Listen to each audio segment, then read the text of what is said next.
I recently watched this TED Talk by this person named John Day.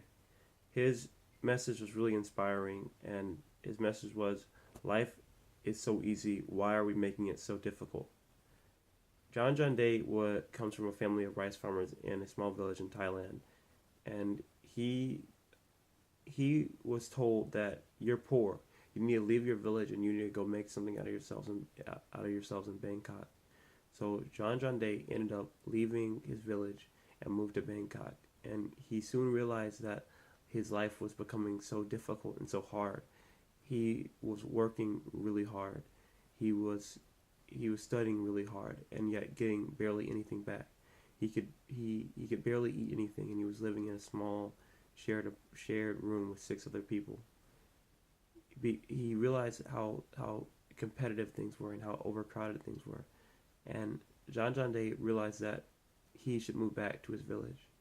He later started a 1 acre plot and started farming, and he said he was easily able to support himself with food and support many others too. And he also said that um, he learned earthen building, which is a natural way of building from clay, and he was able to build his house in 3 months. And he compares what he did to what people in Bangkok have to do, um, where they have to go to college, get a job, get 30-year mortgages, and and he says and he talks about how many poor people in Bangkok will never be able to own their own house, and that's just something basic that people want. And he's wondering how the world has become so difficult to make your way in, and this has really made me think about our educational system. Why are we never taught values of self-sufficiency? Why are we never taught how to grow our own food? Why are we never taught how to build our own houses? Yet we're going to school for years and years and years, basically to learn how to sustain ourselves. When when when all we have to do is go towards the obvious. I I wonder I, I wonder what's going on when we live in a system where it costs less to slaughter an animal, ship it thousands of miles, uh, make it and turn it into an industrial product more or less, and package it. When simple foods like oranges and tomatoes are expensive. At McDonald's, you can get a $5 Big Mac, and if you go to the grocery store, it costs $6 for some oranges or $2.50 for one single tomato. I can see this firsthand after going through Katrina, and I really will say that it when you see everything but uh, be destroyed, and you have to come back to your origins, you really start to see what matters. And growing up, I was it was more economically viable for my family to eat fast food than to eat healthy vegetables and fruits. And I could see myself getting fat, getting unhealthy, getting overweight, and I could see, and I'm sure that would have led to great health problems in my future, and and I can see how poisonous the foods are as I become vegan growing up, and I I wonder. So this has made me think, what does the world need? What can I give? And I think it all comes back to coming back to those grassroots values of the past, of self-sufficiency, of of of producing for oneself, and producing your own food, and building from the ground up. I think we're moving so fast into the future, we're forgetting what matters most, and everything's becoming oversaturated, and we're coming too dependent on money.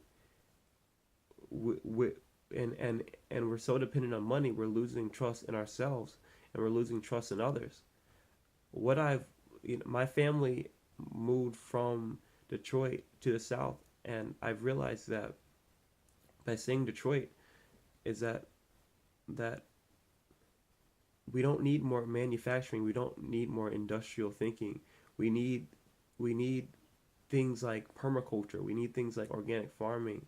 We need things like sustainable building because we need to create a future that lasts.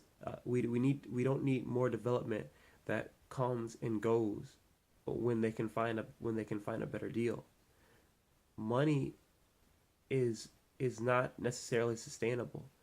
If you purchase assets, money can possibly be sustainable. And I'm not saying no money's the root of all evil or capitalism is bad. But what I'm saying is by producing money and income in itself, that's not going to produce a sustainable future. You can make $1 million in it and you could spend it quickly and you can end up with nothing. The question our generation has to ask is how can we create a sustainable future?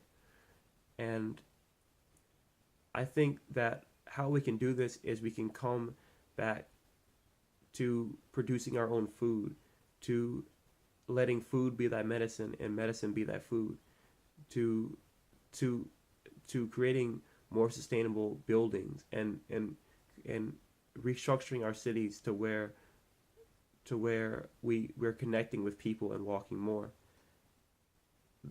The the food system has to change and we need more farmers and we need more people that are producing and we need to move more into a producer mindset. And I'm going to be a part of the solution and I'm going to go work on an organic farm apprenticeship for 6 months learning permacultural design, propagation, irrigation systems to to to to to start to maybe be a small part of the problem or be a small part of the solution. I'm going to be working at a bamboo farm to learn how to grow bamboo. Um, I'm going to be um, I'm going to be working at a company that turns bamboo into clothing and other value added products. And I'm going to be mentoring with Michael Reynolds, who creates sustainable houses. We need to we need to work with the world and not fight against it